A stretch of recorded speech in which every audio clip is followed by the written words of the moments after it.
Hi viewers, అందరికి welcome friends. మన ఛానల్కి స్వాగతం friends. Mumbai Indians versus Rajasthan Royals మధ్య మ్యాచ్లో మొత్తానికి రాజస్థాన్ రాయల్స్ రివర్స్ కప్లోనూ రాజస్థాన్ రాయల్స్దే పై చేయని చెప్పుకోవచ్చు. సో మొత్తానికి మ్యాచ్ ఎలా సాగింది ఏంటి అని మనం వివరాలకు వెళ్ళిపోదాం ఏమాత్రం లేట్ చేయకుండా. So let's move in to the topic. Hi hello viewers, అందరికీ వెల్కమ్ ఫ్రెండ్స్. మన ఛానల్కి స్వాగతం. మా ఛానల్లో మీకు కనుక వీడియోస్ నచ్చితే లైక్ చేయండి, షేర్ చేయండి, కామెంట్ చేయండి మరియు సబ్స్క్రైబ్ చేయండి. మరిన్ని నోటిఫికేషన్స్ కోసం పక్కనే ఉన్న బెల్ ఐకాన్ని ఆల్ పైన ట్యాప్ చేయండి. ఆల్ పైన ట్యాప్ చేయడం ద్వారా మేము చేసే ప్రతి వీడియోలని, తాజా వీడియోలని నోటిఫికేషన్లో పొందగలరు. సో గైస్, నిన్న రోహిత్ శర్మ డక్అవుట్ అవ్వడం వల్ల ఒక చెత్త రికార్డ్ని అయితే మూట కట్టుకున్నాడు. అదేంటంటే గ్లెన్ మ్యాక్స్వెల్తో కలిసి సంయుక్తంగా మొదటి స్థానాన్ని అయితే కైవసం చేసుకున్నాడు. సో ఇది ఒక చెత్త రికార్డు. 19 టైమ్స్ డక్అవుట్గా అయినటువంటి ప్లేయర్గా మ్యాడ్ మ్యాక్స్తో కలిసి సంయుక్తంగా మొదటి స్థానంలో ఉన్నారు. ఆ తర్వాత Dinesh Karthik and Sunil Narayan 18 times duck out వాళ్ళల్లో సెకండ్ ప్లేస్లో ఉన్నారు. ఓకే, మరి టాస్ గెలిచి మొదట ఫీల్డింగ్ అయితే ఎంచుకుంది ముంబై ఇండియన్స్. ఎంచుకున్న దానికి వాళ్ళకు మంచి స్టార్ట్ అయి లభించింది. 33 దగ్గర ఫస్ట్ వికెట్ అయితే పడింది. 4 రన్స్ వేసి వైభవ్ సూర్యవంశీ అవుట్ అయ్యాడు. అయితే చాలా వరకు కట్టుబిట్టమైన ఫీల్డింగ్ అయితే చేయగలిగింది ముంబై ఇండియన్స్. ఫస్ట్ బాల్ 6 కొట్టే టైంలో విల్ జాక్స్ బాల్ని అందుకొని బౌండరీ లైన్ లోపల వేయటం వల్ల 5 రన్స్ టీంకి సేవ్ చేశాడు. సో దానివల్ల మంచి ఎఫర్ట్ అయితే పడింది. సో చాలా వరకు నాన్ స్ట్రైకర్ ఎండ్లోనే ఉండడం అయితే జరిగింది. యశస్వి జైస్వాల్ మొత్తం స్ట్రైక్ని తీసుకోవడం. సో 33 స్టాండ్ వచ్చిన తర్వాత 27 రన్స్ వేసి ఫస్ట్ యశస్వి జైస్వాల్ అవుట్ అయ్యాడు. 27 రన్స్ వేసి ఆ వెంటనే నెక్స్ట్ ఓవర్లోనే యశస్వి జైస్వాల్ తర్వాత వైభవ్ సూర్యవంశీ కూడా నెక్స్ట్ ఓవర్లోనే తను అవుట్ అవ్వడం జరిగింది. ఓవర్ల వ్యవధిలో ఇద్దరు అవుట్ అయ్యారు, సేమ్ స్కోర్. ఆ తర్వాత 53 దగ్గర థర్డ్ వికెట్ పడింది. మన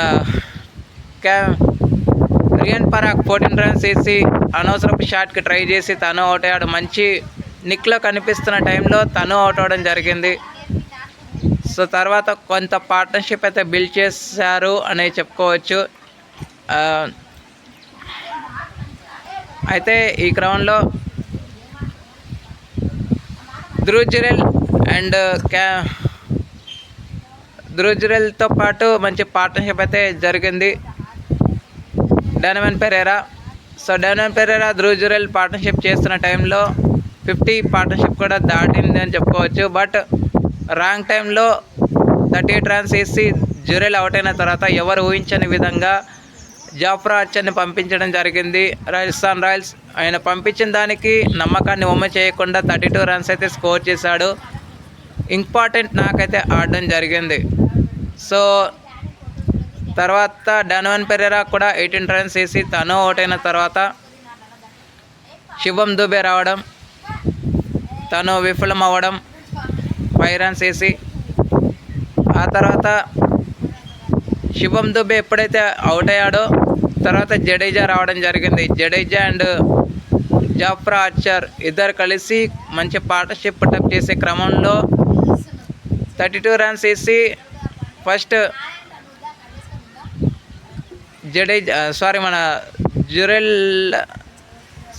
జాఫ్రా ఆర్చర్ అవుట్ అయ్యాడు. జాఫ్రా ఆర్చర్ అవుట్ అయిన తర్వాత అయితే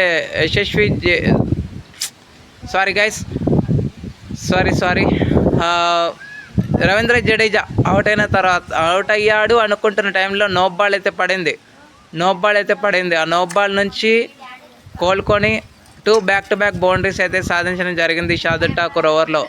ఇది మొమెంటం అనేది రాజస్థాన్ రాయల్స్కి తెచ్చిపెట్టింది. ఎందుకు అంటే 19th ఓవర్లో మంచి ఈజీ రన్అవుట్ త్రో అనేది ఉండేది ఎవరికి, వికెట్ కీపర్కి రాయల్ రికిల్టన్. అదే మిస్టేక్ చేశాడు. ముందు నుంచి త్రో చేయడం వల్ల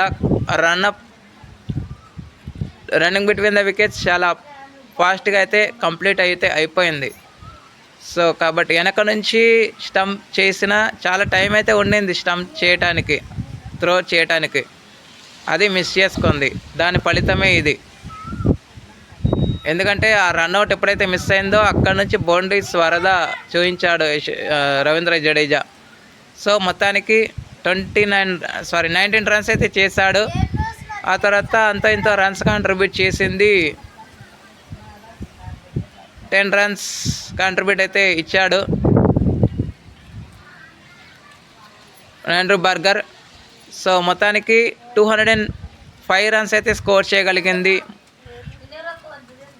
ఒకనొక టైంలో 150 కూడా వస్తుందా అనుకుంటున్న ఇది అయింది. ఎందుకంటే ముంబై ఇండియన్స్ అంత మంచిగా ఫీల్డింగ్ అయితే చేశారు. ఎందుకంటే 119కే 5 వికెట్స్ కోల్పోయింది. ఇమాజిన్ చేసుకోండి, అక్కడ నుంచి 150 అయినా చేస్తుందా అనుకున్నారు. పిచ్ దగ్గర టైం స్పెండ్ చేశారు. చేసిన దానికి వాళ్ళకి ప్రతిఫలం అనేది దొరికింది.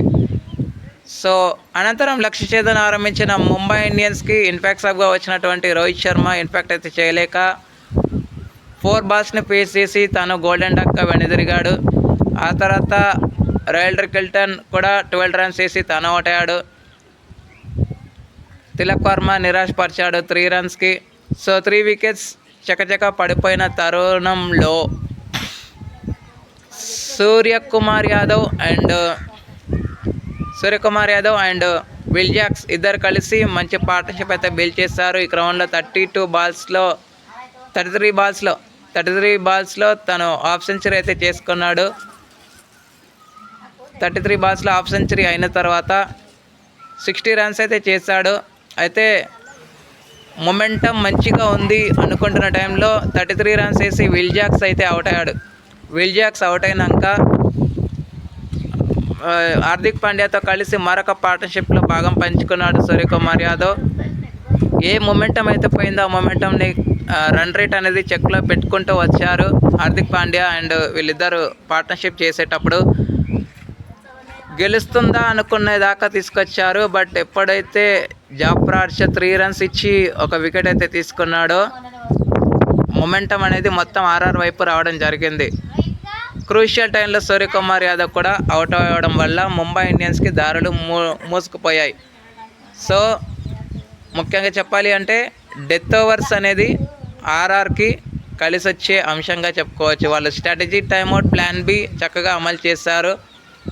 మిడిల్ ఓవర్స్లో రన్స్ అనేవి ఇచ్చినప్పటికీ డెత్ ఓవర్స్లో మాత్రం వాళ్ళు చాలా వరకు పుల్ బ్యాక్ చేయగలిగారు. ఇకపోతే జాఫ్రా ఆర్చర్కి 3 వికెట్లు రాగా బ్రిజేష్కి 2 వికెట్లు, ఆ తర్వాత